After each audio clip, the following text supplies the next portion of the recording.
Fakultas Hukum Hasanuddin, Profesor Dr. Ahmad Ruslan SHMH, yang terhormat Ketua dan Sekretaris Dewan Gugus Penjaminan Mutu dan Peningkatan Reputasi, Bapak Dr. Winer Sitorus SHLM dan Ibu Dr. Marwah SHMH, para wakil dekan, baik wakil dekan akademik, kemahasiswa akademik dan kewasaan, WD2, WD1 Profesor Dr. Maskun SHLM, WD2 Ibu Profesor Dr. In Karita Sakarina SHMH, WD3 Ibu Dr. Ratnawati SHM Hum, para ketua program studi, baik program studi Doktor Ilmu Hukum Profesor Dr. Marwati SHMSI, kemudian Magister Ilmu Hukum Profesor Dr. Hasbir SHMH, dan Magister Koordinatan Ibu Dr. Sri Susianti Nur, Bapak Ibu ya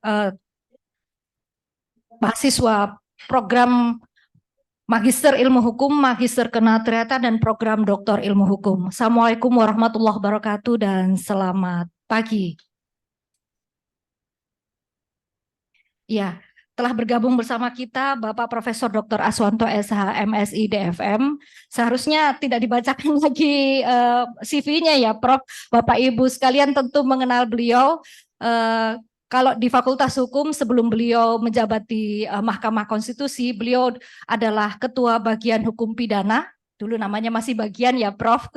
Ketua Bagian Hukum Pidana, kemudian Dekan Fakultas Hukum Universitas Hasanuddin dari tahun 2010 hingga 2014. Kemudian beliau di Mahkamah Konstitusi. Kemudian di Makassar, sebelum bergabung di Mahkamah Konstitusi, beliau pernah juga menjadi Ketua Panwaslu Provinsi Sulawesi Selatan pada pemilu tahun 2004, anggota Dewan Kehormatan KPU Sulawesi Selatan, dan Ketua Ombudsman Kota Makassar. Ya, Bapak Ibu sekalian, karena beliau juga adalah guru besar hukum pidana, maka tema yang akan beliau sampaikan pada hari ini adalah mengenai pembaharuan hukum pidana. Untuk mempersingkat waktu, saya persilahkan kepada yang terhormat Profesor Dr. Aswanto SH MSI DFM untuk menyampaikan pemaparannya. Disilahkan, Prof. Bismillahirrahmanirrahim. Assalamualaikum warahmatullahi wabarakatuh. Selamat pagi, salam sejahtera untuk kita semua. Om Swastiastu. Yang saya hormati pimpinan fakultas, Bapak Dekan, para wakil dekan, Ketua Prodi S2 dan S3, dan tentu kolega saya Ibu Dr. Hijra yang memandu acara pada pagi ini, dan tentu teristimewa kepada teman-teman mahasiswa baru yang insya Allah dalam waktu sekian tahun ke depan akan menjadi master atau menjadi doktor gitu. Tentu itu harapan kita semua.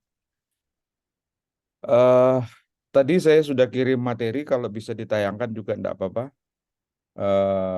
Saya kirim tadi ke Mbak Suci ya kalau nggak salah ya materinya. Ya, saya mencoba melihat mau dibawa kemana sih sebenarnya hukum pidana kita ini, Kopadis Politik Hukum Pidana. Nah, kalau kita berbicara mengenai ini tentu ada beberapa hal yang mungkin supaya tidak terlalu meluas pembahasan, karena kalau kita tidak membatasi ini bisa jadi luas pembahasannya, maka saya mencoba membatasi empat pokok bahasan. Yang pertama adalah politik hukum. Tentu ini saya akan mengarah kepada politik hukum pidana. Lalu kemudian kebijakan integral penanggulangan kejahatan. Nah, ini persoalan kebijakan integral mengenai penanggulangan kejahatan tentu bagi kita semua sangat penting melihat fenomena yang begitu cepat berkembang, berbagai macam. Sebentar. Nih, coba masih semua.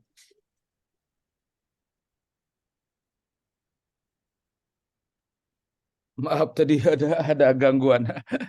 Saya tutup pintu dulu. Nah, saya kembali bahwa soal penanggulangan kejahatan ini sangat mendasar karena begitu cepat perkembangan perkembangan teknologi tentu yang juga menurut saya diikuti bahkan jauh lebih ke depan lagi mengenai modus-modus operandi eh, suatu kejahatan.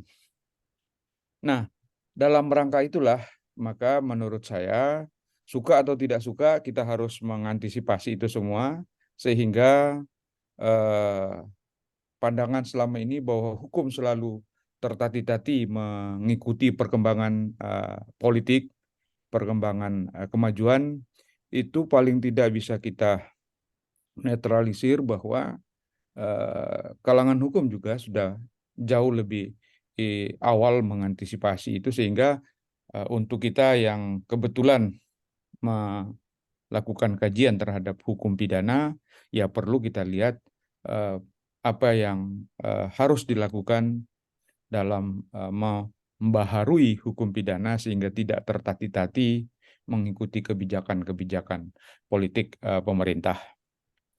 Kemudian dalam rangka itu juga tentu harus diikuti dengan sistem peradilan, sistem pemidanaan, karena perkembangan global sekarang bahwa hampir semua negara tidak lagi fokus kepada apa yang disebut dengan physical punishment, tetapi lebih kepada social punish.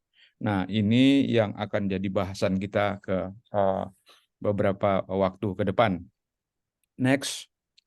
Nah, eh, kalau kita melihat bagaimana politik hukum sebenarnya, ini juga menentukan mau dibawa kemana hukum pidana kita. Itu sangat tergantung pada politik hukum kita. Nah, secara teori dikenal eh, dua model pendekatan pembangunan hukum atau yang sering disebut dengan politik hukum. Yang pertama adalah politik hukum yang ortodoks. Nah, apa itu politik hukum ortodoks?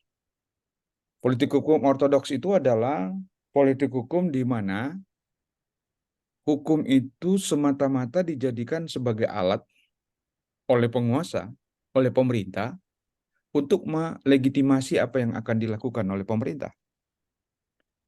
Dalam konteks ini, tidak ada perbuatan pemerintah yang bertentangan dengan hukum. Karena semua yang dilakukan pemerintah atau yang akan dilakukan oleh pemerintah itu dicarikan landasan-landasan norma sehingga menjadi legal. Yang kedua, ada yang namanya politik hukum responsif. Politik hukum responsif itu adalah politik hukum di mana hukum itu bukan sebagai alat, tetapi hukum itu sebagai sarana untuk melegitimasi apa yang diinginkan oleh masyarakat. Nah, dalam konteks politik hukum responsif, maka norma-norma suatu peraturan perundang-undangan itu adalah cerminan dari nilai atau harapan seluruh masyarakat Indonesia. Tentu dalam faktanya ya kita punya wakil di DPR yang mewakili kepentingan rakyat, sehingga ketika para wakil kita di DPR sudah menyetujui, itu adalah representasi dari persetujuan seluruh masyarakat Indonesia. Nah, tentu ini juga kalau kita lihat dalam konteks politik hukum secara umum, di dalam konstitusi kita sudah diatur bagaimana mekanisme pembentukan satu peraturan perundang-undangan. Bahkan di dalam salah satu putusan Mahkamah Konstitusi jelas ditegaskan bahwa eh, peran serta masyarakat harus betul-betul terlaksana secara bermakna. Mahkamah mengatakan bahwa peran serta masyarakat dalam pembuatan peraturan perundang-undangan itu harus betul-betul meaningful participation. Meaningful participation tidak sekedar misalnya konsep yang dibawa oleh teman-teman dari DPR, pemerintah, katakanlah itu naskah akademiknya atau perencanaan-perencanaan awal sebelum menjadi naskah akademik, itu harus didiskusikan oleh seluruh komponen bangsa, terutama tentu yang berkaitan dengan stakeholder-stakeholder yang berkaitan langsung dengan suatu peraturan perundang-undangan yang akan dibentuk gitu. Dan kalau persyaratan seperti yang ditegaskan dalam putusan mahkamah itu adalah peran serta masyarakat yang bermakna atau meaningful participation itu tidak terjadi, maka bisa saja undang-undang itu menjadi bisa dibatalkan seperti yang terjadi pada Undang-Undang Ciptaker. Sebagaimana kita paham bahwa Undang-Undang Ciptaker yang menggunakan model omnibus dengan merangkum sekian banyak peraturan perundang-undangan atau sekian banyak peraturan perundang-undangan itu dibuat dalam satu perundang-undangan yang disebut dengan Undang-Undang Cipta Kerja, yang kemudian sama-sama kita pahami bahwa ketika diuji secara formil, Mahkamah menganggap bahwa proses pembentukan Undang-Undang Omnibus itu atau Undang-Undang Ciptaker itu yang dalam bentuk omnibus itu tidak memenuhi persyaratan. Nah, ini kondisi faktual yang ada di dalam negara kita. Teman-teman tentu bisa menilai bagaimana faktualnya politik hukum pemerintah Indonesia. Saya tidak ingin menjudge bahwa apakah kita diortodoks atau diresponsif, tetapi penilaiannya tentu didasarkan pada kondisi faktual yang ada di dalam masyarakat kita. Mungkin ada yang menilai, wah kita ini masih ortodoks. Kita ini sudah responsif. Ya terserah penilaian kita, tapi nanti bisa kita diskusikan bersama. Next. Nah, bagaimana dengan politik hukum pidana? Apakah politik hukum kita, politik hukum pidana juga itu ya sebagaimana kita pahami bahwa tentu kalau politik hukum secara nasional itu adalah politik hukum ortodoks atau responsif, maka tentunya politik hukum pidana juga kita mengarah ke sana. Nah, baru-baru ini tentu kan kita kalau kita mengikuti perkembangan di media baik cetak maupun elektronik, ya 1 tahun sebelumnya itu kan jadi ramai setelah diundangkan undang-undang hukum pidana baru, ya, Undang-Undang Nomor 1 tahun 2023 ya.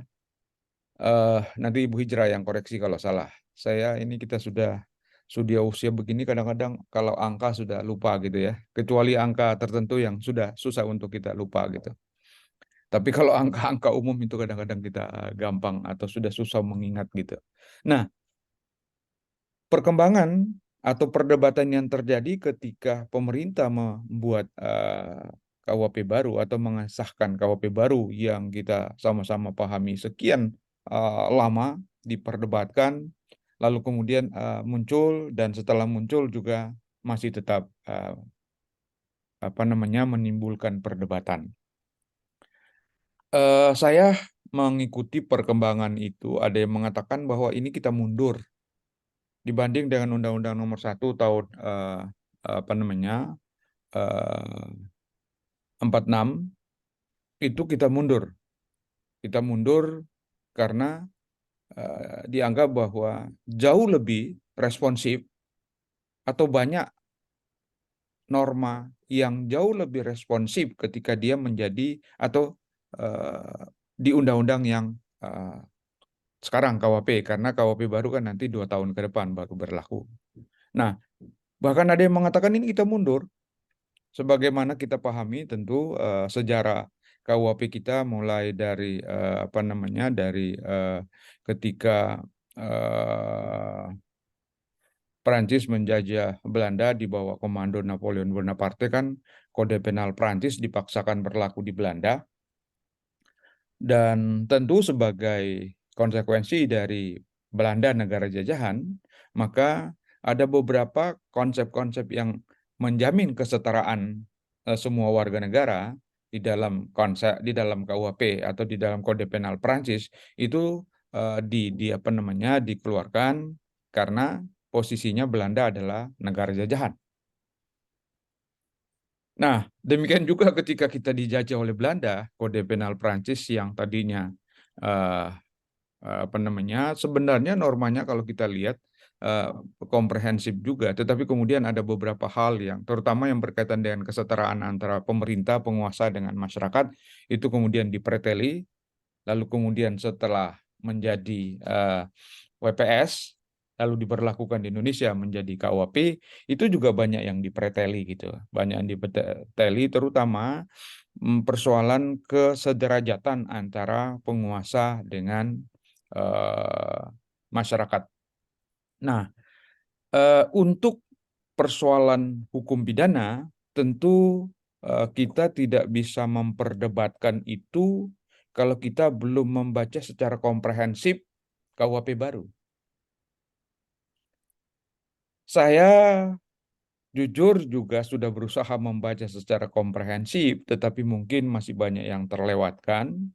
Tetapi ada poin-poin menurut saya yang sudah mengarah kepada hukum pidana yang modern. Misalnya soal pemidanaan.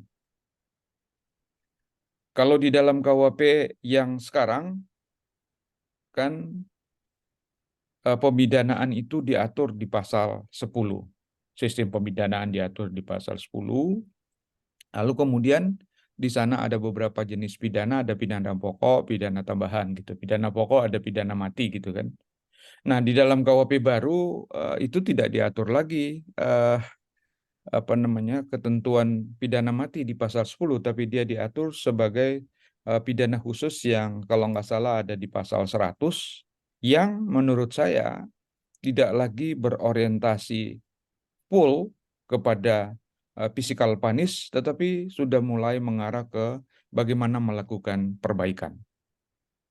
Sehingga sama-sama kita pahami bahwa di dalam KUHP baru itu untuk pidana mati tidak langsung dieksekusi ketika putusannya ingkrah, tetapi diberi waktu selama 10 tahun, dan dalam tenggang waktu 10 tahun itu kalau dinilai tentu ada perangkat-perangkat penilaiannya, ada aturan pelaksanaannya nanti eh, kalau berdasarkan hasil kajian atau penilaian itu dia berubah, perilakunya berubah, maka pidana mati tidak perlu dieksekusi, tetapi dia dirubah malah menjadi pidana seumur hidup gitu.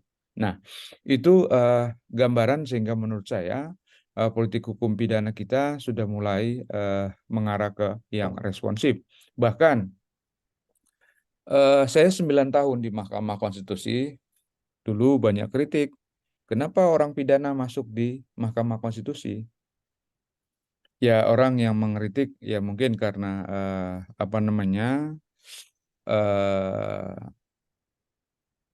informasi yang dia peroleh mengenai bagaimana Mahkamah Konstitusi itu tidak terlalu komprehensif sehingga dianggap bahwa kalau pidana perdata itu enggak cocok jadi hakim Mahkamah Konstitusi.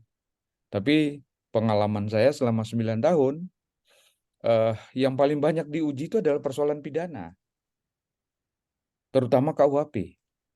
KUHP banyak sekali pasal yang diuji dan putusan-putusan Mahkamah Konstitusi itu mencoba menyesuaikan dengan politik hukum Indonesia yang kita berusaha, walaupun mungkin ada yang masih menilai bahwa politik hukum kita masih ortodoks, tetapi kita berusaha semaksimal mungkin agar politik hukum kita tidak menjadi politik hukum yang ortodoks atau represif, tetapi sudah mengarah ke politik hukum responsif. Misalnya, soal penghinaan terhadap kepala negara. Kan. Ini baru-baru kan muncul kasus yang banyak laporan yang dilakukan oleh masyarakat melaporkan salah seseorang karena dianggap telah menghina presiden gitu. Tetapi di dalam putusan mahkamah kita tegaskan bahwa ya kalau presiden merasa terhina dia tidak boleh dia harus menjadi pelapor gitu. Tidak boleh orang lain yang melapor gitu. Ya bisa saja kalau kuasa hukumnya, tapi kan kalau kuasa hukum berarti sama dengan dia. Nah, putusan kita memberi penegasan bahwa ya kalau yang bersangkutan mau melapor ya silakan, tapi dia yang harus melapor sendiri atau melalui kuasanya. Nah, sama-sama kita paham misalnya Presiden Republik Indonesia kan mengatakan nggak ada persoalan, saya cuek aja dengan persoalan itu. Nah, sehingga persoalan hukumnya tidak bisa ditindaklanjuti tentunya oleh aparatur kepolisian. Next.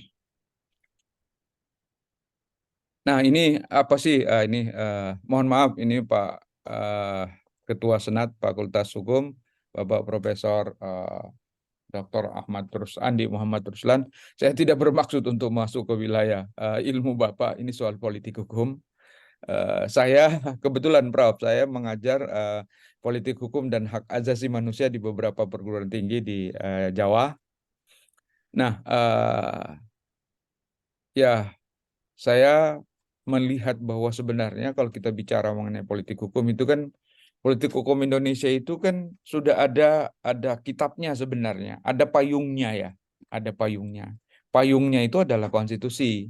Payungnya adalah konstitusi sehingga kalau kita bicara mengenai politik hukum adalah bagaimana membuat kebijakan-kebijakan yang sinkron agar konsep yang ada dalam konstitusi itu bisa terimplementasi gitu. Nah, konsep di dalam konstitusi berkaitan dengan hukum kan, hukum itu tidak dimaksud untuk menderitakan orang. Hukum itu dimaksud tidak untuk menyusahkan orang. Tapi hukum itu adalah sarana untuk mewujudkan cita-cita bangsa, cita-cita negara, atau fungsi bangsa, fungsi negara. Nah, sehingga kalau kita bicara mengenai politik hukum, termasuk politik hukum pidana tentunya adalah bagaimana mewujudkan cita-cita bangsa, cita-cita negara yang ada di dalam konstitusi. Nah, banyak buku yang menulis atau baik yang asing maupun yang dalam negeri yang menulis tentang politik hukum. Saya mencoba menangkap setelah saya sekian banyak buku mengenai politik hukum, saya tangkap bahwa untuk Indonesia mestinya politik hukumnya kita harus seperti itu.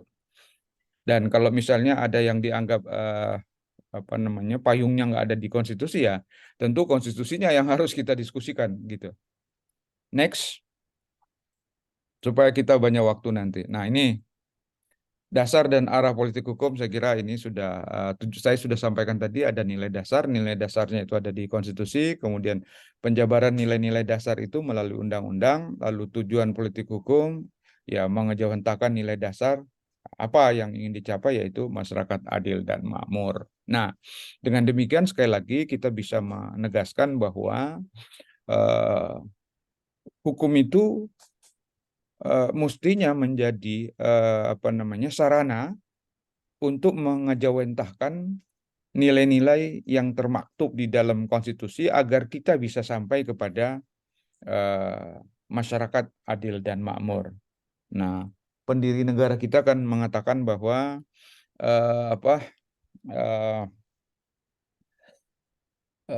Indonesia kemerdekaan itu adalah sebagai jembatan emas, ya, sebagai jembatan emas. Nah, kita mau tidak hanya jembatannya yang emas, tetapi apa yang ada di seberang jembatan itu gitu.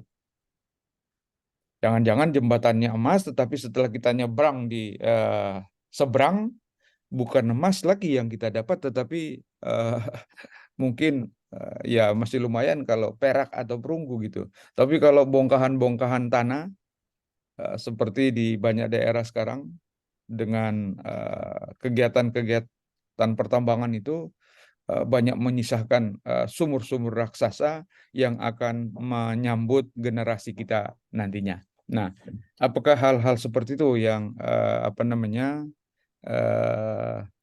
sudah berdasar pada hukum atau tidak? Tentu sekali lagi saya katakan bahwa kita punya penilaian masing-masing. Next. Nah, ini saya kira tujuan negara, saya kira kita sepakat sama ini, melindungi segenap bangsa Indonesia dan seluruh tumpah darah Indonesia, memajukan kesejahteraan umum, mencerdaskan kehidupan bangsa, ikut melaksanakan ketertiban dunia berdasarkan perdamaian abadi dan keadilan sosial. Nah, ini dalam perspektif pidana, dalam praktik pidana, ini yang juga harus menjadi patronnya.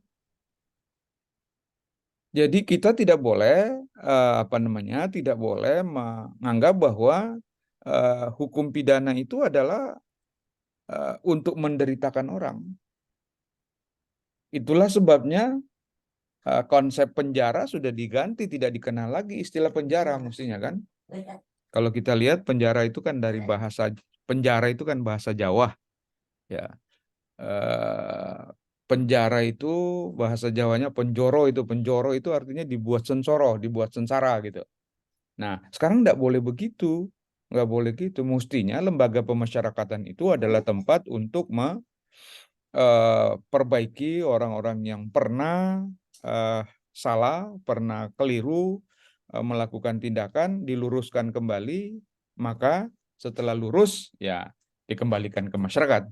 Nah, cuma banyak perspektif di situ yang bisa jadi kita diskusi, misalnya soal orang sering mengkritik kami ketika masih Mahkamah Konstitusi ya, ketika saya masih sana. Nah, orang sudah dipenjara sekian tahun, keluar masih dihukum lagi, misalnya dengan tidak boleh ikut kontestasi di dalam pemilihan baik kepala daerah, pileg atau pilpres dan sebagainya. Apakah ini tidak double pidana gitu? Nah, itu nanti kita bisa diskusikan. Next. Nah, itu yang tadi mengenai kebijakan atau politik hukum. Nah, sebelum saya lanjut ke sini, ada yang saya lupa tadi. Tentu karena kita ini adalah program studi S2 dan S3, maka ada yang penting untuk kita sama-sama pahami sebenarnya adalah soal lapisan ilmu hukum. Nah, ada 3 lapisan ilmu hukum sebenarnya. Orang selalu mengatakan 3 layer of jurisprudence. 3 layer of jurisprudence itu adalah pertama dogma hukum, kemudian teori hukum, dan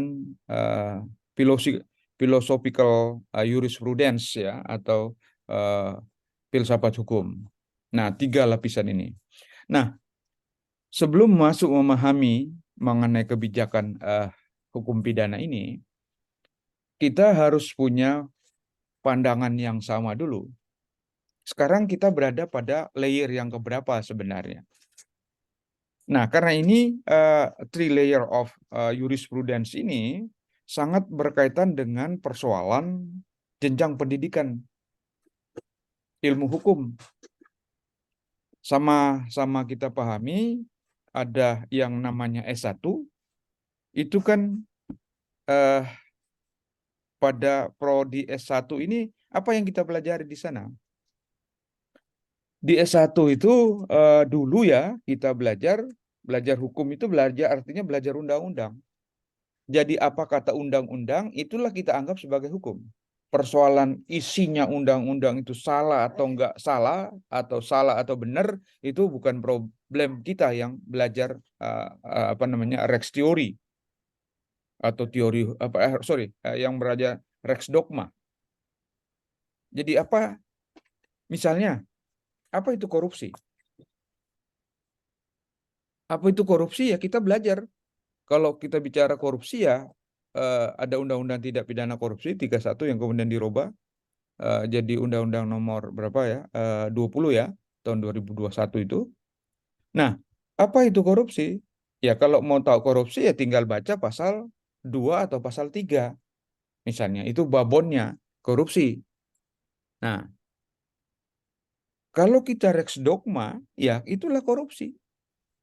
Tindakan yang dilakukan secara melawan hukum, memperkaya diri sendiri atau orang lain yang, hati-hati, ada kata dapat di situ, yang dapat merugikan keuangan negara atau perekonomian negara. Nah, bagi kita yang belajar Rex dogma, nggak perlu melihat apakah kata dapat itu ada atau apakah kata dapat itu sudah tidak ada, itu bukan problem Rex dogma. Itu S1. Nah, kemudian layer yang kedua atau lapisan yang kedua adalah Rex Theory. Rex Theory itu kalau di compare dengan jenjang pendidikan, maka itu adalah jenjang pendidikan S2. Nah, kalau kita jenjang pendidikan S2, belajarnya dari mana gitu? Starting point untuk memahami hukum itu dari mana? Kalau S2, kita tidak bisa lagi belajar seperti S1 bahwa hukum itu adalah apa yang ada di undang-undang. Tapi kita sudah mulai harus menganalisa apakah benar korupsi itu sama yang ada di pasal 2 atau pasal 3. Itu yang kami gunakan ketika pendekatan itu yang kami gunakan ketika eh, memutus pengujian material mengenai Undang-Undang Tindak Pidana Korupsi. Ada 2 kali perubahan mendasar di putusan itu. Ada putusan mahkamah, saya lupa tahunnya, tapi saya sudah di sana ketika itu. Ada yang menguji supaya kata dapat itu dihilangkan, dapat merugikan keuangan negara.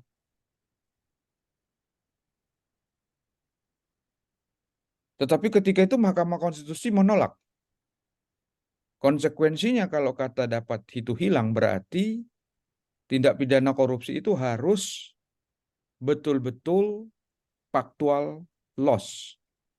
Tidak bisa dengan potensial loss. Nah, kalau dia faktual loss, itu menjadi sinkron dengan Undang-Undang Perbendaharaan Negara.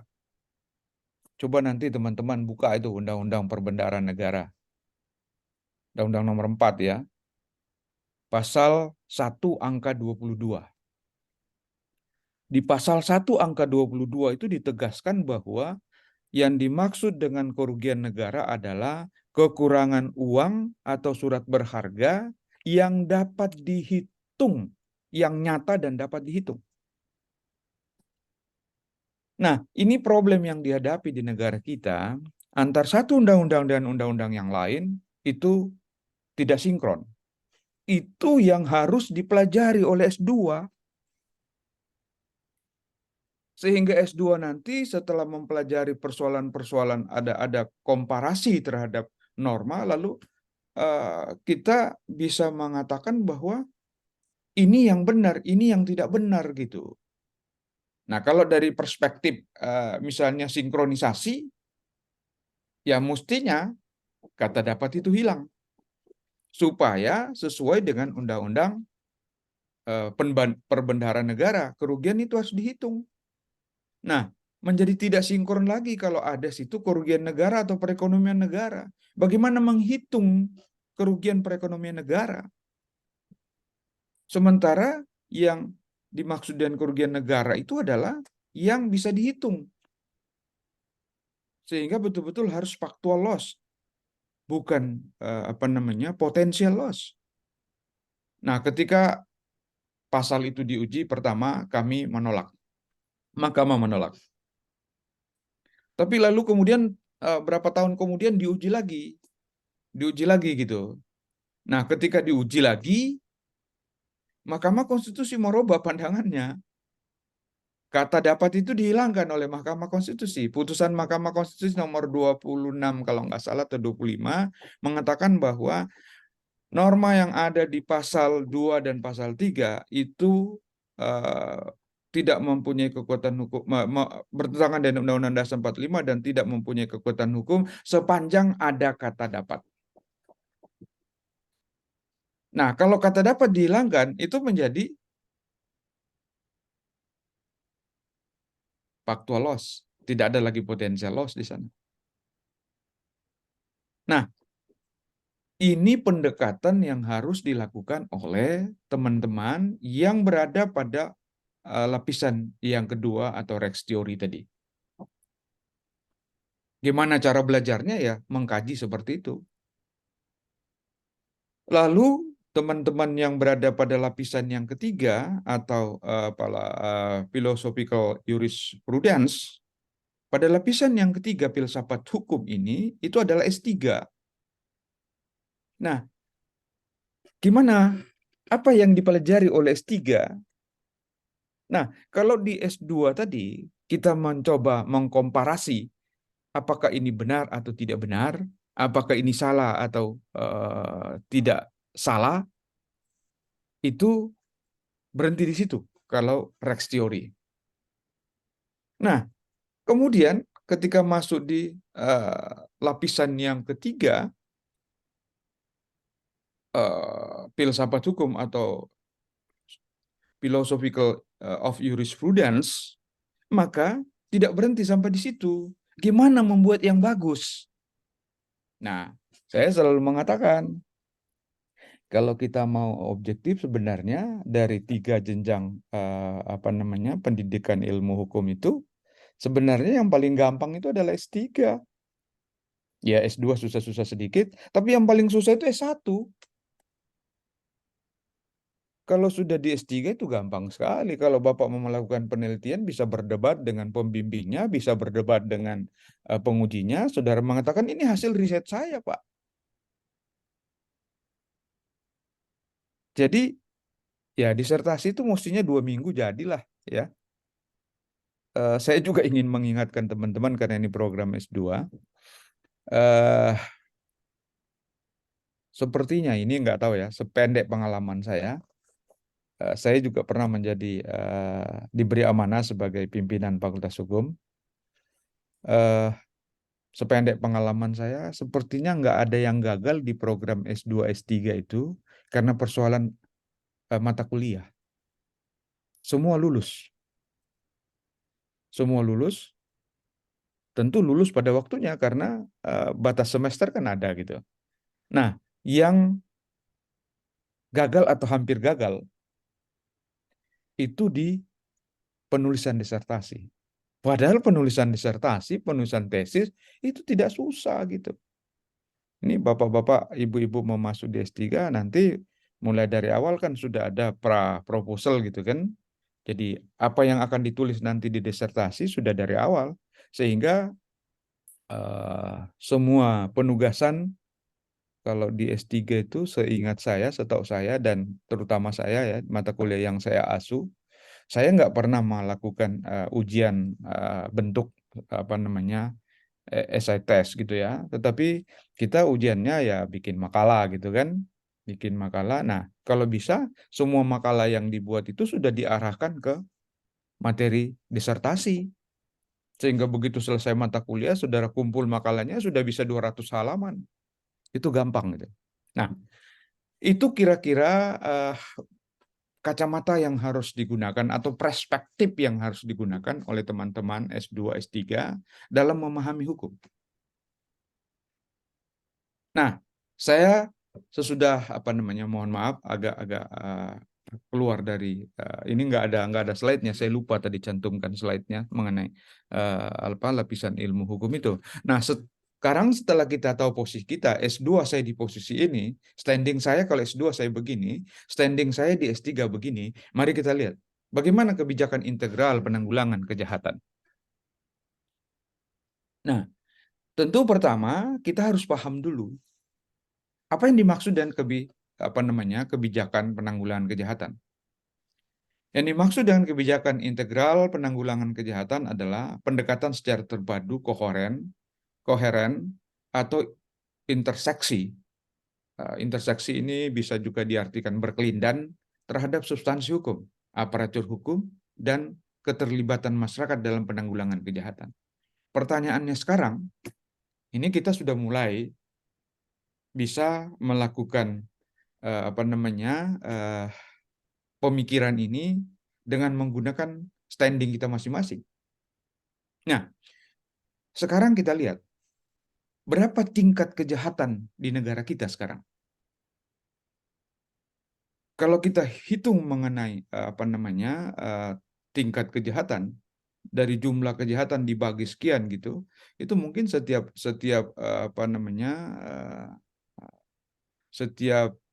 menit itu sekian kejahatan yang terjadi gitu. Nah, sekarang kita harus lihat mengapa kejahatan itu tidak bisa teratasi secara maksimal. Ya mungkin persoalan hukumnya, substansi hukumnya. Kalau substansi hukumnya itu masih debatable, termasuk korupsi tadi, kalau di situ masih debatable, maka bisa saja orang didakwa atau dituntut pasal 2, pasal 3, ada yang terbukti, ada yang tidak terbukti. Nah, kenapa? Ya, jangan-jangan memang substansi hukumnya yang bermasalah. Ini teman-teman S2 harus melihat itu. Wah, ini substansi hukumnya yang bermasalah. Atau jangan-jangan persoalan aparatur hukum yang bermasalah. Atau jangan-jangan karena masyarakat kita menjadi masyarakat yang apatis. Keterlibatan masyarakat nggak ada. Kenapa masyarakat tidak mau terlibat? Ya mungkin karena masyarakat, jangan-jangan kalau kita dipanggil jadi saksi, atau potensi jadi terdakwa besar sekali kalau kita sudah jadi saksi. Ketika aparatur bingung, wah ini susah untuk menemukan eh, calon pelaku gitu ya. Udah saksi aja kita jadikan calon pelaku. Kita menggunakan pendekatan-pendekatan yang represif sehingga suka tidak suka akhirnya dia mengaku gitu. Bagaimana tidak ngaku kalau misalnya orang ambil berita acaranya, lalu aparaturnya menaruh pistol di atas meja. Itu kan under pressure kita. Coba saudara teman-teman melihat nanti. Berapa banyak perkara pidana yang ketika sudah berada di tahap adjudikasi, ada 3 tahapan perkara pidana, pre adjudikasi, adjudication, and post adjudication. Betapa banyak perkara yang pada tahap adjudikasi, itu pengakuan yang ada di berita acara pemeriksaan pada tahap free adjudication, itu dicabut oleh yang bersangkutan. Kenapa saudara cabut? Ya saya cabut karena waktu di sana Pak saya diperiksa, diancam, kaki saya ditaruh dia bawanya kaki meja, lalu penyidiknya duduk di atas meja. Ya kalau saya tidak ngaku kaki saya bolong Pak. Nah tapi kalau di sini kan saya tidak diperlakukan seperti itu, makanya saya mau cabut pengakuan saya. Nah ini persoalan hukum pidana sangat komprehensif. Belum lagi misalnya, karena aparatur penegak hukumnya misalnya tidak profesional, atau bisa saja dia profesional, tetapi integritas penegakan hukumnya rendah, maka orang bisa jadi korban. Ada satu perkara yang kami pernah tangani di Mahkamah Konstitusi, itu pengajuan surat dakwaan berkali-kali, pasal 143 itu. Nah, karena pasal 143 mengatakan tidak menggariskan bahwa pengajuan surat dakwaan itu berapa kali, ya akhirnya ada orang yang didakwa dalam waktu 2 tahun. Masuk dakwaannya, hakim mengatakan tidak memenuhi syarat formil. Diputus selah. Bikin lagi dakwaan baru. Tidak memenuhi lagi syarat formil. Itu kurang lebih 2 tahun. Iya, akhirnya Mahkamah Konstitusi mengatakan bahwa tidak boleh begitu. Maksimal 2 kali masukkan surat dakwaan. Kalau yang kedua kalinya itu suka atau tidak suka, memenuhi syarat atau tidak memenuhi syarat, harus terus diperiksa pokok perkaranya. Nah, persoalannya, gimana kalau di ujungnya nanti, di ujungnya nanti yang terbukti itu adalah syarat formilnya, syarat tidak memenuhi syarat formil. Nah, ini kan jadi problem. Tetapi sebenarnya kalau kita lihat, apa sih susahnya membuat dakwaan itu? Ya kalau memang orang terdakwanya nggak jelas, ya jangan dipaksain. Kan sederhana sekali. Masa seorang jaksa yang belajar begitu lama, belajar di Fakultas Hukum 4 tahun, belajar lagi, dididik lagi sebagai calon jaksa dan sebagainya, masa bikin surat dakwaan nggak bisa? Sehingga berkali-kali. Ini kan seperti susah untuk diterima akal sehat. Itulah sebabnya mahkamah, saya juga berdebat waktu itu, menurut saya nggak boleh lah. Tetapi saya tahu suasana kebatinan ketika itu, wah ini bahaya, ini bisa dimain-mainin nanti. Padahal kan gampang sekali. Surat dakwaan itu syaratkan harus disusun secara cermat mengenai bla bla bla bla. Nah, kalau nggak bisa ya jangan dong. Jangan dipaksain. Oh, tidak jelas di mana kejadiannya, siapa korbannya, siapa pelakunya. Nggak jelas, ya jangan dimajukan. Dan ini berpengaruh kepada rekor kejahatan di negara kita. Di negara kita rekor kejahatan itu agak jelek di mata dunia. Artinya, banyak kejahatan yang menjadi apa namanya ya tidak terselesaikan. Kenapa tidak terselesaikan? Ya karena itu tadi ada semacam black box. Kita tidak tahu apa yang terjadi dalam proses black box itu. Nah, ini yang harus diperbaiki dalam rangka menanggulangan kejahatan di negara kita. Jangan dipaksain diajukan kalau memang tidak jelas orangnya, tidak jelas pelakunya, tidak jelas korbannya, dan sebagainya gitu. Ya jangan dipaksain. Nanti jadi catatan jelek di kita punya negara, oh ternyata banyak sekali yang kasus tunggakan. Padahal memang bukan kasus, cuma dibikin-bikin gitu loh. Nah, ini yang harus dilakukan dalam penanggulangan kejahatan menurut saya. Nah, harus ada pemikiran yang komprehensif, harus memperbaiki substansi hukum, aparatur hukum, atau masyarakat kita juga tidak boleh apatis. Kenapa banyak apa namanya tindakan-tindakan yang kemudian dianggap radikal di negara kita? Karena kita masyarakatnya apatis, kita masyarakatnya permisif gitu. Kita dikompori, wah itu pejabat ini gaya hidupnya begini, begini, begini, begini. Itu uang rakyat itu. Mestinya uang kita itu katanya. Ya, dia termakan dengan itu, akhirnya melakukan tindakan-tindakan yang sifatnya radikal. Jadi kita sangat orang-orang yang permisif itu sangat gampang disusupi gitu. Permisif cuek, tetapi begitu diyakinkan ada sesuatu yang nggak benar dalam negara, iya dia bisa menjadi radikal gitu. Nah, ini soal uh, kebijakan penanggulangan kejahatan secara integral. Next. Izin Prof, 5 menit lagi. Baik, oke.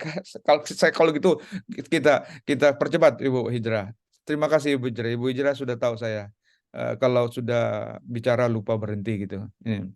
Ini penyakit Ibu Hijrah karena sudah lama lama baru bicara gitu ya. Tapi semester lalu saya berusaha untuk memenuhi saya punya kewajiban. Sepertinya semua kewajiban saya untuk mengajar S1, S2, S3 pada semester lalu itu terpenuhi semua. Nah, apa yang menjadi penyebab kejahatan gitu ya? Nah, ini nanti dilihat aja. Nah, itu tadi karena kita terlalu permisif. Nah, ini juga bukan persoalan hanya kita gitu. Ini persoalan dunia. Itulah sebabnya ada Kongres apa namanya yang merekomendasikan bahwa untuk melakukan penanggulangan kejahatan, maka semua negara harus melakukan upaya integral untuk menanggulangi penyebab tersebut. Apa yang menjadi kausanya gitu? Ya kalau aparatur penegak hukumnya ya monggo kita perbaiki aparatur penegak hukum. Tetapi menurut saya begini, saya mohon maaf, saya tidak bermaksud untuk apa namanya menyakiti siapa-siapa. Kalau pada proses kita di Fakultas Hukum S1, S2, S3 sudah dibiasakan untuk melakukan tindakan-tindakan yang sebenarnya nggak boleh dilakukan sebagai calon aparatur penegak hukum, itu nanti bisa menjadi kebiasaan. Jadi kalau kita berbicara mengenai persoalan upaya integral penanggulangan kejahatan, harus dimulai dari Fakultas Hukum. Tapi kadang-kadang susah juga. Saya ingat ketika saya dekan itu, kita dikritik orang, kenapa sih kalau ujian itu harus membawa parcel, membawa bingkisan dan lain-lain sebagainya? Kita sudah berusaha menyampaikan ke mahasiswa, tetapi mahasiswanya nggak mau tahu gitu. Pokoknya saya bawa gitu. Nah, ini kita, ya terutama mohon maaf, kami di pidana itu kan jumlah mahasiswa yang mengambil pidana itu kan banyak sekali. Sehingga Saya ingat ketika itu waktu kita menguji bisa 10 sampai 15 orang satu hari ujian, berarti kita dapat bingkisan 15 kantongan itu. Nah, ini ini mestinya kita mulai dari situ loh. Jangan ada lagi perbuatan-perbuatan seperti itu di fakultas. Susah kalau kita langsung ke yang besar-besar kita mau tuntaskan, tapi yang persoalan sepele kita biarin gitu. Nggak boleh. Nggak boleh lagi ada yang begitu-begitu di jenjang pendidikan, semua pendidikan. Karena kalau itu dibiasakan, nanti ketika alumni-alumni kita menjadi aparatur penegak hukum, dia mengatakan, ah itu hal biasa di Fakultas Hukum, itu biasa gitu. Ini nggak boleh. Jadi menurut saya kalau kita bicara mengenai pendekatan integral penanggulangan kejahatan, ya mestinya dari diri kita masing-masing dulu. Ini soal kejujuran. Dan kalau kita, ini juga harus diapresiasi oleh negara kalau warganya sudah mulai jujur. Misalnya di Jepang. Ada kawan saya dulu di Jepang, baru datang mau mengikuti pendidikan lanjutan di Jepang. Dia ketemu dengan dompet di jalan. Artinya ada dompet jatuh lalu dia yang menemukan. Dia lapor ke polisi. Saya temukan dompet ini. Ya udah, selesai kan? Nah, di sana aturannya kalau ada temuan seperti itu, maka polisi di Jepang akan berusaha semaksimal mungkin untuk mencari siapa Pak miliknya.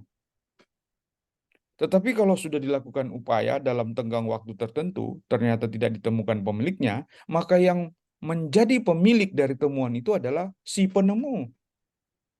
Kawan saya itu cerita, dia sudah tidak ingat kapan gitu. Tiba-tiba ada panggilan polisi, dia ketakutan, ada apa lagi ini? Ternyata ketika dia dipanggil polisi, dia diberitahu ini sekian bulan yang lalu Bapak menemukan dompet ini, melapor kepada kami sudah berusaha semaksimal mungkin untuk mencari pemiliknya, tapi kita tidak temukan. Nah, menurut undang-undang kita, pemiliknya ini adalah penemu. Dikasihlah dompet itu. Apa yang terjadi? Dia buka. Ternyata isinya dompet itu bisa dia belikan mobil. Nah, kira-kira gimana gambarannya kalau itu terjadi di negara kita? Ya, mungkin dompetnya dimakan rayap atau apa kita nggak ngerti. Next, supaya sorry Ibu Ijra ini lupa ini kejahatan dan perlindungan masyarakat. Nah, ini harus ada perlindungan masyarakat gitu ya. Ada social defense-nya, ada social welfare-nya. Nah, kalau kita punya masyarakat sudah sejahtera, dia merasa aman di mana-mana, tentu apa namanya eh, kita bisa lebih nyaman, lebih bebas untuk memikirkan persoalan-persoalan bangsa gitu. Next. Nah, ini keadilan dalam penanggulangan kejahatan, ada penal, non penal. Saya kira nggak ada persoalan, kita skip aja, lewat aja. Nah, non penal, saya kira ini sudah selesai. Terus penal ini selesai, tidak ada masalah saya kira. Ini. Nah, sekarang ini, bagaimana model penanggulangan kejahatan integral? Apakah memadukan antara pendekatan penal dan non-penal? Nah, kelihatannya di Indonesia mencoba melakukan itu. Sekarang banyak persoalan-persoalan yang bisa diselesaikan melalui pendekatan non-penal gitu. Misalnya kejaksaan membuat, kalau nggak salah ya, ada surat edaran dari Jaksa Agung terhadap dugaan korupsi yang nilainya sekian ke bawah, itu bisa diselesaikan melalui pengembalian kerugian negara. Ya, jadi tidak mesti harus diproses hukum karena begini. Coba saya lupa mencatat tadi. Coba misalnya begini. Berapa anggaran yang dikeluarkan oleh negara untuk membiayai hidupnya para narapidana di lembaga pemasyarakatan? Yang mana yang lebih besar?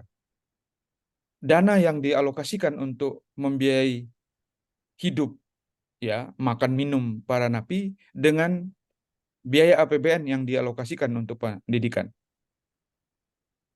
Kalau saya nggak salah ingat ya, saya lupa angkanya, tetapi jauh lebih besar alokasi anggaran untuk membiayai orang yang di penjara, orang yang di namanya dimasukkan dalam lembaga pemasyarakatan. Nah, ini berarti ada sesuatu yang harus dikoreksi di sana gitu. Untuk apa kita mengeluarkan begitu banyak uang untuk biaya itu, padahal hasilnya, coba kita lihat. Sekarang masih banyak yang namanya residivis. Itu berarti tidak semua berhasil pembinaan yang dilakukan oleh lembaga pemasyarakatan. Nah, oleh sebab itu saya kira kebijakan pemerintah mencoba memadukan antara penal dan non-penal misalnya, ya beberapa hari yang lalu kalau nggak salah kita diskusi juga mengenai justice kolaborator. Ya, oh ini masih anunya justice kolaborator. Nah, justice kolaborator itu kan sebenarnya mencoba memadukan antara penal dan non-penal. You memberi informasi mengenai suatu tindak pidana, oke, kita bisa kurangi. Tapi tidak boleh dihapuskan pidananya kalau menurut saya. Dikurangi boleh. Tetapi kalau dihilangkan sama sekali nggak boleh menurut saya. Nah, ini mesti yang dipadukan antara apa namanya penal dengan non penal. Nah, next karena Ibu Hijrah sudah kasih aba-aba tadi, next. Nah, pendekatan integral, penanggulan kejahatan responsif. Nah, ini saya kira tinggal dibaca aja. Saya kira untuk sesi saya terima kasih Ibu Hijrah. Nah, ini saya kira mohon maaf kalau terlalu lama saya bicara. Mudah-mudahan di lain kesempatan kita bisa diskusi lagi. Saya kembalikan ke Ibu Hijrah. Baik, terima kasih banyak, Prof. Ya, izin Bapak Ibu sekalian tidak ingin menyimpulkan, tetapi ya teman-teman yang ada Bapak Ibu sekalian ini sudah berada di tataran sebagaimana tadi telah disampaikan oleh Prof. Aswanto di tataran magister dan doktor. Magister itu berada di lapisan teori hukum, kemudian untuk tataran doktor ada di lapisan filosofi hukum. Dan biasanya kalau sudah tugas akhir, pertanyaan yang ditakutkan adalah mengenai novelty atau kebaruan.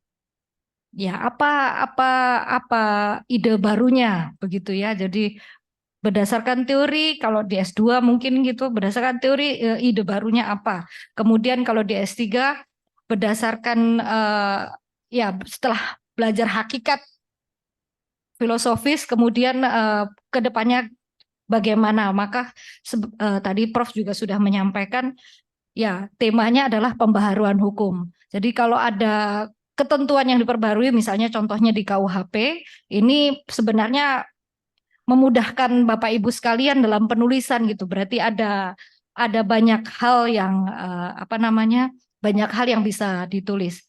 Demikian, Prof. Ya. Oh, boleh. Izin, Prof. Ini masih ada waktu. Boleh Silakan. untuk dipakai tanya jawab, Prof. Boleh, silakan Ya, Ibu Hijrah. silahkan Silakan, Bapak Ibu Ibu. sekalian yang ingin menyampaikan pertanyaan. Iya, izin.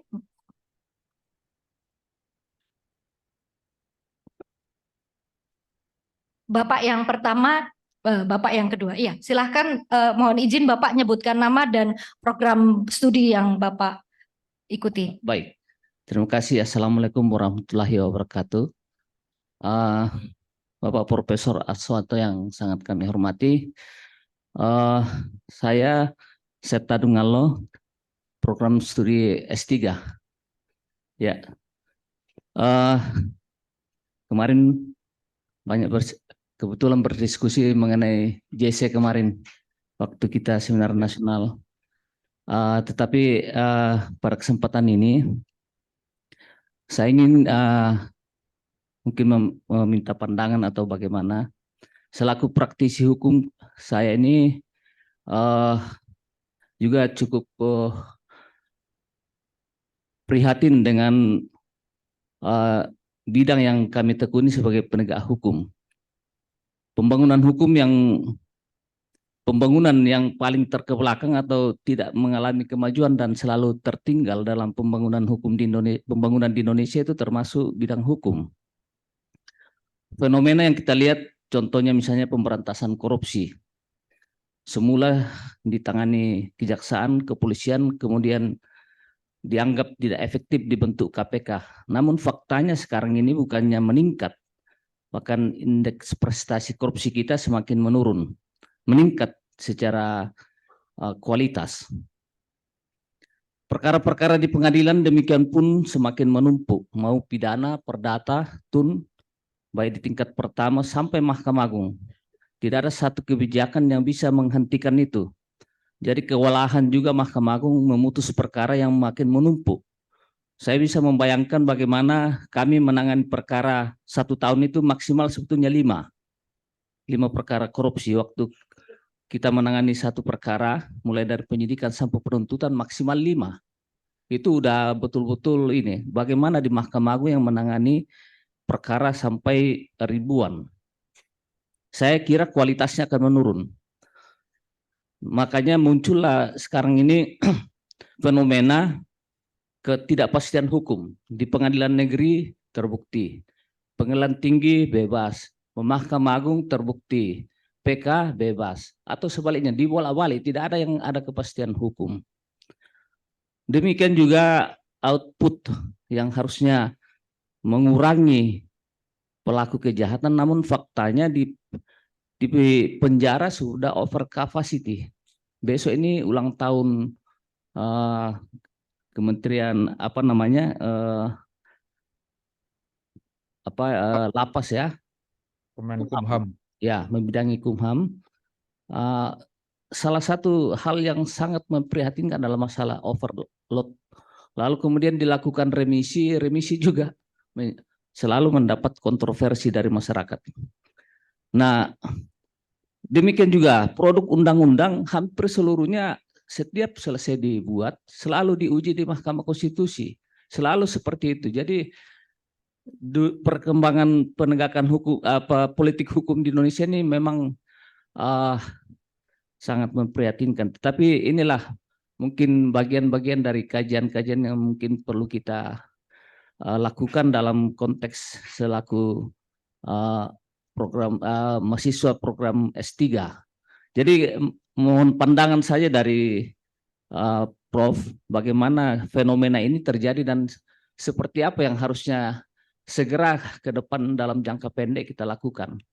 Karena kalau ini berlanjut tanpa sebuah kepastian, maka kita bisa memastikan bahwa bagaimana mensejahterakan negara dari sisi hukum seperti tujuan konstitusi tadi untuk mensejahterakan bangsa Indonesia itu tidak akan tercapai. Demikian Prof. Terima kasih. Wassalamualaikum warahmatullahi wabarakatuh. Waalaikumsalam.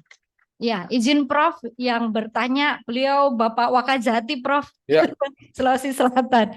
Iya, pertanyaannya adalah berkaitan dengan politik hukum yang kepastian hukum terutama di penegakan hukum korupsi. Ya, silahkan Prof dijawab dulu. Baik, saya tergeser ke pertanyaan berikutnya. Baik, terima kasih ya langsung ya Bu Wijra. Ini Pak Z atau Dungalo beberapa hari yang lalu ini malah latar belakangnya masih pakai itu seminar nasional KKNT itu di Kejati. Terima kasih Pak Z atau Dungalo sebagai calon atau sebagai mahasiswa S3 kita ya, yang juga dalam kedinasan beliau sebagai wakil Kepala Kejaksaan Tinggi Sulawesi Selatan. Nah, dari apa yang disampaikan oleh beliau Pak Z, sepertinya hal-hal seperti itu juga yang berkecamuk di dalam hati saya gitu. Kapan sih kita bisa bagus itu? Nah, misalnya persoalan kepastian hukum. Ya, kalau kita bicara mengenai persoalan kepastian hukum, tentu banyak hal, banyak aspek yang harus kita lakukan pembenahan, termasuk yang Pak Z katakan tadi. Kepastian hukum itu menurut saya harus dimulai mestinya dari produk undang-undang. Mestinya undang-undang itu tidak ada debatable-nya lagi gitu. Tidak ada debatable. Saya mohon maaf tadi Pak Z, saya singgung soal pasal 2, pasal 3. Saya ketika diputus putusan pertama itu saya yang menganggap bahwa nggak bisa hanya factual loss. korupsi ini adalah kejahatan yang sangat serius gitu. Kalau potensial loss saja itu kita nanti susah untuk menegakkan memberantas korupsi dengan baik. Makanya saya menganggap bahwa tidak bisa harus kata apa namanya eh, harus kata dapat itu tetap ada gitu. Nah, tetapi kemudian ketika diuji kembali, teman-teman mengatakan mestinya kata dapat itu hilang sehingga factual loss. Saya ketika itu mengambil sikap, saya dissenting opinion. Saya menganggap bahwa tidak bisa. Tetap bukan menjadi delik material, tetapi dia delik formil menurut saya gitu. Nah, tapi itu kan keputusan lembaga gitu. Nah, memang betul Pak Said katakan ini menjadi serba tidak berkepastian gitu. Kenapa tidak serba berkepastian? Karena ya produk undang-undangnya. Kita tidak bisa mengabaikan bahwa undang-undang itu adalah produk politik. Sehingga tarik ulur kepentingan di sana itu sangat kental gitu. Siapa yang lebih kuat, maka kepentingannya yang lebih banyak terakomodasi di dalam penyusunan norma.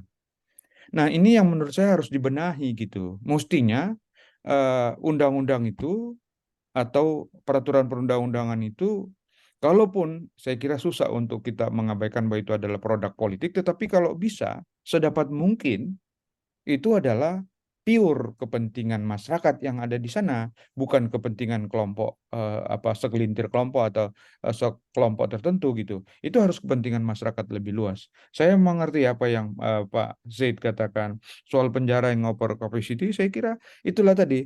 Makanya di beberapa negara physical punishment itu sudah mulai perlahan-lahan tidak di tidak tidak se tidak bukan lagi menjadi tujuan utama, bukan utama itu lagi yang physical punishment, tapi lebih kepada social punish. Jadi social punish nggak perlu tinggal di dalam lembaga. Misalnya seorang koruptor tidak usah dimasukkan di lembaga. Nanti kalau dimasukkan di Sukamiskin, saya nggak ngerti bagaimana kondisinya Sukamiskin. Tetapi menurut teman-teman yang biasa ke sana, wah itu di dalam bagus sekali gitu. Ada ada saung-saung dan sebagainya. Saya dulu pernah menengok orang, tapi saya ditelepon dari kantor ketika saya masih di mahkamah, Prof, sedapat mungkin hindari masuk di situ. Ya sudah, saya tidak jadi masuk gitu. Nah, eh, ini yang menyebabkan over capacity. Di samping over capacity, biaya anggaran yang diperuntukkan kepentingan itu kan besar sekali, Pak. Nah, eh, remisi juga begitu, masih sering diperdebatkan. Tapi sebenarnya begini, sepanjang kita yakin bahwa orang yang bersangkutan sebenarnya kan bukan berapa lama dia di penjara gitu. Filosofi pemenjaraan kita kan sudah hilang, lebih kepada filosofi pembinaan. Nah, kalau kita jamin bahwa yang bersangkutan kalau sudah dikembalikan ke masyarakat dia tidak akan menjadi residivis, dia betul-betul sadar, sebenarnya tidak perlu terlalu lama gitu. Karena lama ada konsekuensinya, biaya dan sebagainya gitu. Nah, eh, cuma masyarakat kadang-kadang, wah ini kok dikasih remisi lagi dan sebagainya. Nanti mereka mengulangi lagi kejahatannya. Ini persoalan.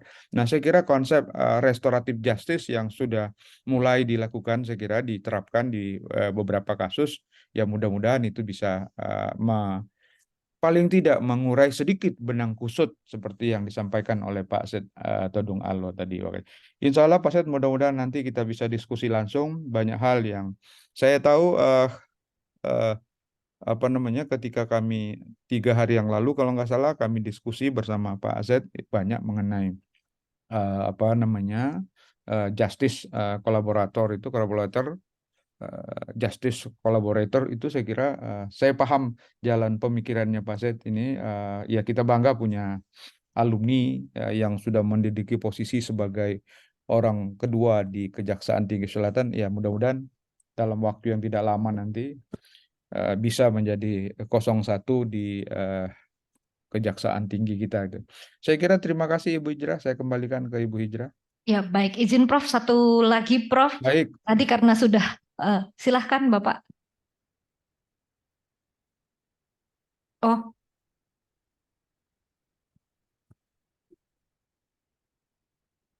Assalamualaikum warahmatullahi wabarakatuh. Waalaikumsalam. Waalaikumsalam warahmatullahi wabarakatuh. Nah, hadirin sekalian dan terutama Pak Dekan Fakultas Hukum UNAS, Ibu Moderator, nama saya Ilham Rasif, Prof. Saya program penotariatan, Magister Penotariatan. Sebenarnya kedinginan dari tadi, Bu. Cuma ini kesempatan langka saya bisa bertanya sama Prof. Aswanto. Oh ya, ini kesempatan langka, makanya saya bertahan di depan AC ini. Terkait dengan tadi yang Prof bilang, pasal 2, pasal 3, yang setahu saya di PMK 24 25 2016 kalau tidak salah, frasa kata dapat itu sudah dicabut. Ini jadi menarik karena setahu saya kemudian diikuti di SEMA nomor 4 2016 bahwa hanya lembaga BPK, BPKP yang mengaudit dan BPK yang mendeklar adanya kerugian negara dari potensial loss menjadi aktual loss. Nah, tetapi di prakteknya malah yang saya sendiri, karena saya kebetulan praktisi, Prof. Lawyer ya. Ya, jadi PMK 4 2015 itu tidak mengikat para hakim untuk memutus. Kenapa? Karena ada beberapa putusan pra peradilan di mana tanpa adanya perhitungan BPKP dan declare dari BPK, seseorang itu bisa ditersangkakan. Bahkan ada case yang saya pernah lihat, hanya dengan ekspos antara penyidik dengan BPK, itu sudah bisa ditersangkakan. Nah, kenapa ini juga menjadi perhatian menurut saya? Karena saya sambung tadi dengan Pak Wakajatin dari kepastian hukum, bukan apa, aturannya itu kalau kita sudah buat, kadang-kadang dibuat lagi untuk melonggarkan aturan itu. Jadi yang saya lihat, Prof, mohon tanggapannya, dari faktual loss bahwa frasa kata dapat itu dihilangkan, tetap kemudian di SEMA nomor 4 harus BPK, BPKP yang mendeklar kerugian negara, tapi di 31 2012 khusus KPK itu juga bisa dapat menentukan kerugian negara sendiri. Saya lihat di putusan, inilah yang biasa dimanfaatkan oleh penyidik-penyidik, mohon maaf, untuk mencontek ini, merasa berwenang untuk menghitung adanya kerugian negara untuk dapat mentersangkakan seseorang. Saya kira itu, Prof, mohon tanggapannya. Terima kasih. Ya, izin Prof, silahkan. Baik, terima kasih Pak Ilham Rashid. Diskusi semacam ini harus tetap kita lakukan. Karena tentu semakin sering kita berdiskusi, semakin banyak kita berdiskusi, semakin besar kemungkinan untuk dilakukan perbaikan-perbaikan. Itulah yang saya katakan tadi pada awal. Sebenarnya pemerintah kita ini menganut politik hukum apa gitu. Politik hukum ortodoks atau responsif gitu. Nah, kalau melihat gambaran-gambaran seperti baik yang Pak Z tadi sampaikan, Pak Ilham sampaikan, ini jangan-jangan kita masih ortodoks ini. Jadi hukum itu hanya sebagai alat untuk menjustifikasi apa yang dilakukan oleh penguasa, sehingga tidak ada perbuatan penguasa yang menjadi. Nah, ini menjadi tugas kita semua, terutama bagaimana mensinkronkan semua, sehingga jangan lagi ada peraturan perundang-undangan yang mengatur persoalan yang sama, tetapi kemudian berbeda normanya gitu. Kalau soal pasal 2, pasal 3, ya karena ini adalah putusan Mahkamah, putusan nomor 25 itu tahun 2016, ya mau nggak mau ya saya harus tunduk pada putusan Mahkamah. Tetapi secara pribadi saya dissenting opinion. Saya menganggap bahwa nggak bisa hanya factual loss, harus potensial loss juga dicari itu. Karena ini persoalan, kenapa korupsi itu dianggap sebagai most serious crime? Karena kalau menurut Konvensi PBB Hapana-Kuba, ada 3 hal yang menyebabkan dia dianggap sebagai most serious crime. Pertama, ini bisa menghambat pembangunan bangsa karena uang yang disalahgunakan itu uang untuk pembangunan. Kemudian hancur semua program-program pemerintah. Dan yang menjadi korban bukan individu, tetapi seluruh masyarakat yang jadi korban. Sehingga kita selalu, saya kira di Fakultas Hukum kita selalu mengatakan kita persoalan korupsi itu adalah zero tolerance. Nggak ada toleransi soal korupsi. Kita zero tolerance.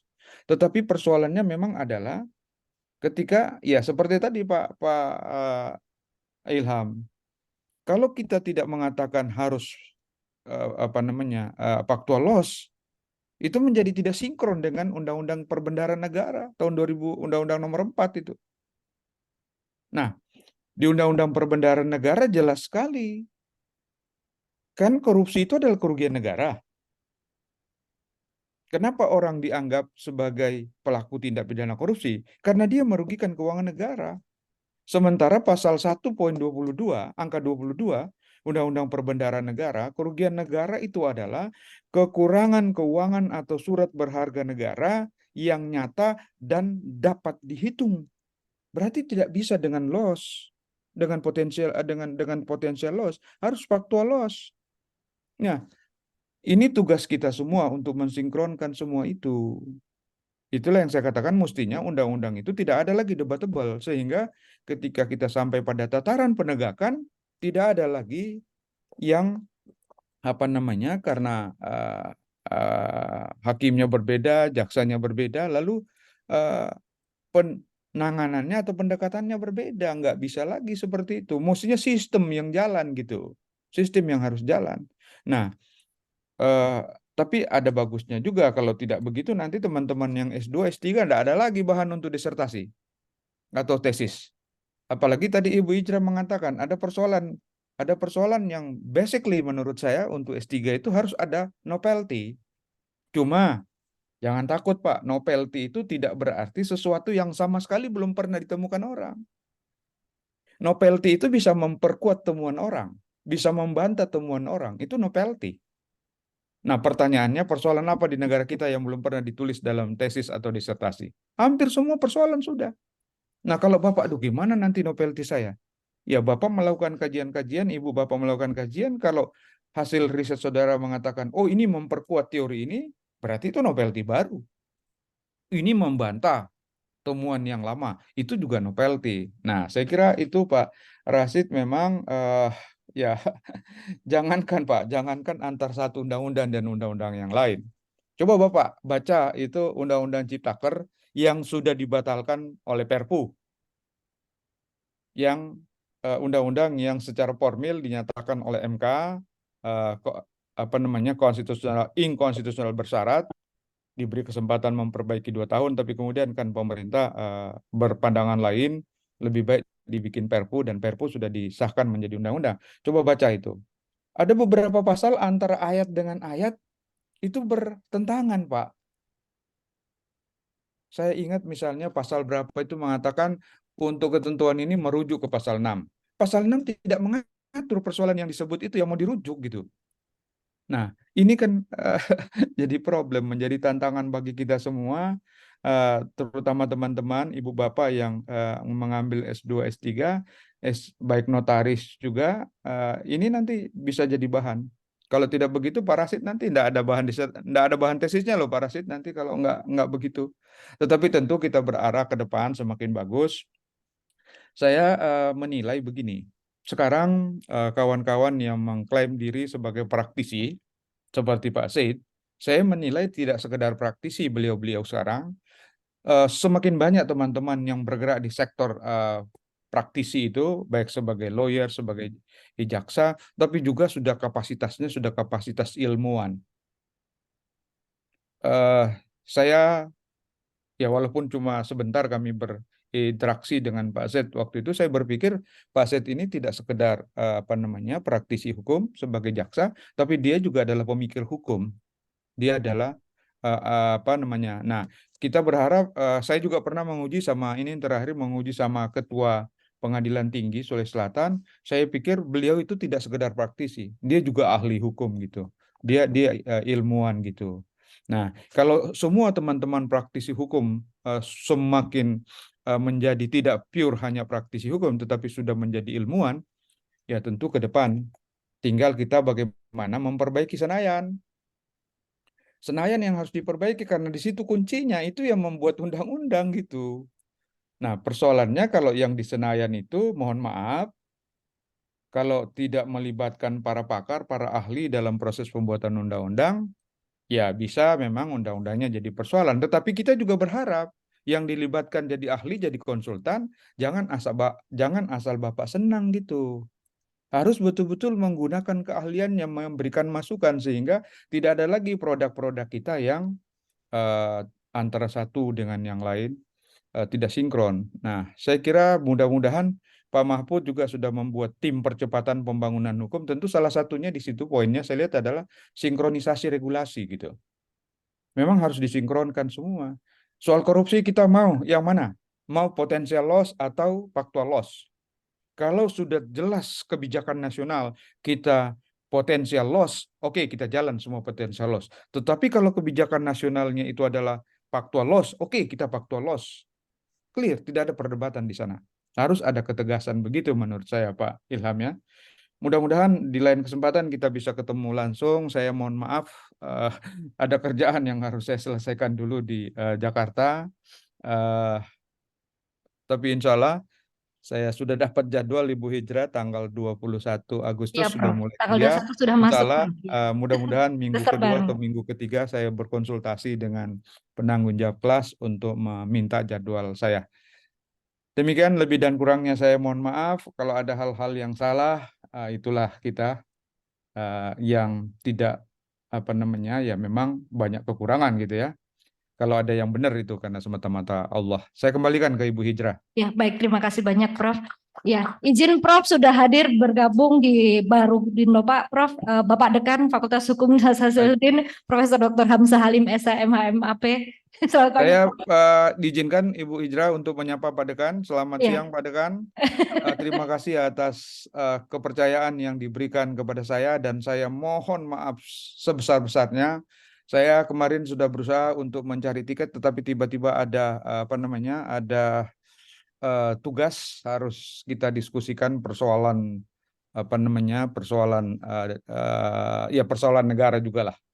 Persoalan negara sehingga saya mohon maaf saya hanya bisa secara daring. Terima kasih Pak Dekan atas amanah yang diberikan kepada saya. Terima kasih banyak Yang Mulia Prof. Sehat dan sukses selalu Prof. Amin, terima kasih Pak Dekan. Insya Allah dalam waktu dekat saya akan masuk kelas mengajar Pak Dekan. Alhamdulillah, terima kasih banyak Prof. Ya, baik, terima kasih. Aplaus yang meriah untuk Profesor Dr. Aswanto, SH, MSI, DFM. Sekali lagi terima kasih banyak Prof. Kami menunggu Prof bergabung. Insya Allah Ibu Hijrah. Iya. Insya Allah, insya Allah. Ya, sekali lagi terima kasih banyak Prof. Ya, Terima saya kasih. tutup dengan pantun, makan kentang sambil dengar lagu Saujana. Selamat datang mahasiswa baru program Pasca Sarjana. Magister Ilmu Hukum, Magister Ilmu Kenotariatan, dan Doktor Ilmu Hukum Fakultas Hukum Universitas Hasanuddin. Baik, wabillahi taufiq wa hidayah. Assalamualaikum warahmatullahi wabarakatuh.